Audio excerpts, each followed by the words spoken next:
আসসালামু আলাইকুম, সবাই কেমন আছেন? আশা করি সবাই ভালো আছেন। আবার চলে আসলাম আপনাদের মামুন ভাইয়ের আপু জুই কিচেনে। সবাইকে স্বাগতম। একদম রেস্টুরেন্টের স্বাদে নিয়ে চলে আসলাম চিকেন শর্মা। চলুন দেখি কিভাবে বানাই। এখানে আমি 3.5 কাপ ময়দা নিয়ে নিলাম। তারপর এখানে 3 চামচ চিনি দিয়ে দিলাম, স্বাদ মতো লবণ দিয়ে দিলাম, 3 চামচ রান্নার তেল দিয়ে দিলাম, এখানে 1.5 চামচ ইস্ট দিয়ে দিলাম। দিয়ে সবকিছু হাত দিয়ে ভালো করে মিশিয়ে নিলাম। পানি দিবার আগে কিন্তু হাত দিয়ে ভালো করে মিশাতে হবে। শুকনো উপকরণগুলো ভালো করে মিশিয়ে নিলাম। তারপর হালকা কুসুম গরম পানি দিয়ে কিন্তু ডোটা বানাতে হবে। হালকা গরম পানি দিয়ে আমি ডোটা বানিয়ে নিলাম। এখানে কিন্তু আমার 1.5 কাপের মতো পানি লেগেছে। এইভাবে কিছুক্ষণ এই ময়দার ডোটা কিন্তু ময়ান দিতে হবে। এভাবে কিন্তু হাত দিয়ে ভালো করে ময়ান দিতে হবে। তারপর উপরে একটু তেল লাগিয়ে ঢেকে রেখে দেবো 1 ঘন্টার জন্য। তারপর এখানে চিকেন শর্মার জন্য কিন্তু চিকেন লাগবে। এখানে লম্বা লম্বা করে চিকেন কেটে নিলাম 1.5 কাপ। তারপর পরিমাণ মতো লবণ দিয়ে দিলাম, 1 চামচ মরিচের গুঁড়া দিয়ে দিলাম, 1/2 চামচ জিরা গুঁড়া দিয়ে দিলাম, 1/2 চামচ ধনিয়া গুঁড়া দিয়ে দিলাম, 1/2 চামচ গরম মশলার গুঁড়া দিয়ে দিলাম, 1/2 চামচ আদা বাটা, 1/2 চামচ রসুন বাটা, 1 চামচ সয়া সস দিয়ে দিলাম। সবকিছু একসাথে মিশিয়ে নিব।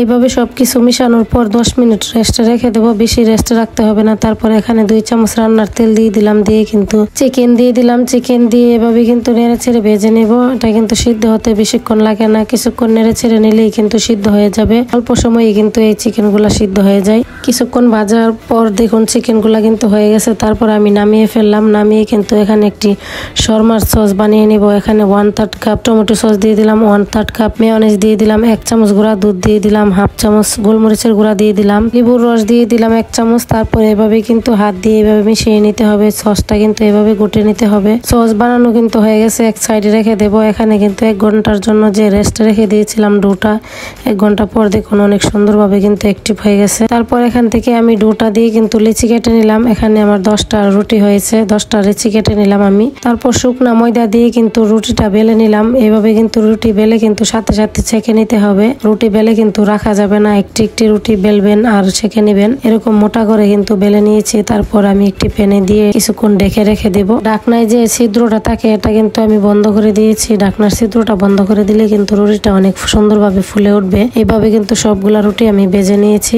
তেল ছাড়া শুকনা তাওয়াতে কিন্তু ছেঁকে নিতে হবে। সবগুলা রুটি কিন্তু এইভাবে ছেঁকে নিলাম। আমি একে একে করে সবগুলা রুটি ছেঁকে নিলাম। অনেক সুন্দর হয়েছে কিন্তু ফুলকো ফুলকো হয়েছে রুটিগুলা। এইভাবে কিন্তু রুটিগুলা ফুললে রুটি কিন্তু অনেক নরম তুলতুল হবে, খেতে অনেক ভালো লাগবে। দেখুন মাশাআল্লাহ আমার রুটিগুলা কিন্তু অনেক সুন্দরভাবে ফুলেছে, অনেক সুন্দর হয়ে গেছে। তারপর কিন্তু সবগুলা রুটি আমি এভাবেই ভেজে নিলাম। সবগুলা রুটি ভাজা হয়ে গেলে এখানে আমি রেখে দেব। এইভাবে বাসায় যদি শর্মা বানিয়ে খাওয়া যায় একদম সহজে, তাহলে কিন্তু বাহির থেকে আর কিনে এনে খেতে হবে না। সবকিছু বানানোর পর এখানে আমি শর্মাগুলা কিন্তু রেডি করে নিব। এখানে শর্মা সস দিয়ে দিলাম। শর্মা সস কিন্তু যে যতটুকু খান ততটুকু দিবেন। তারপর এখানে চিকেন দিয়ে দিব। তারপর এভাবে কিন্তু মাঝখান দিয়ে লম্বা করে চিকেন দিয়ে দিলাম। তারপর দিয়ে দিব পেঁয়াজ। এটা কিন্তু যার যার মতো দিবেন। এখানে গাজর কুচি দিয়ে দিলাম, শসা কুচি দিয়ে দিলাম। আমি কিন্তু গাজর শসা পেঁয়াজ দিয়ে বানিয়ে নিলাম। আপনারা কিন্তু আরো অনেক কিছু দিয়েও খেতে পারবেন। তারপর উপরে কিন্তু আরো সস দিয়ে দিলাম। দিয়ে কিন্তু একটি টুথপিক দিয়ে আটকে দিব, তাহলে কিন্তু রুটিটা আর খুলবে না। টুথপিক দিয়ে না আটকালে কিন্তু রুটিগুলা খুলে যাবে। সবগুলা শর্মা কিন্তু এভাবেই বানিয়ে নিলাম। আশা করি সবার কাছে অনেক ভালো লেগেছে। ভালো লাগলে লাইক কমেন্ট শেয়ার করে দিবেন। আর এরকম মজার মজার রেসিপি দেখতে চাইলে আমার পেজ ফলো দিয়ে রাখুন। আমার ভিডিওটি দেখার জন্য সবাইকে অসংখ্য ধন্যবাদ। আজকের মতো এই পর্যন্ত। অন্য কোনো দিন অন্য রেসিপি নিয়ে চলে আসবো। এই পর্যন্ত সবাই ভালো থাকবেন। আল্লাহ হাফেজ।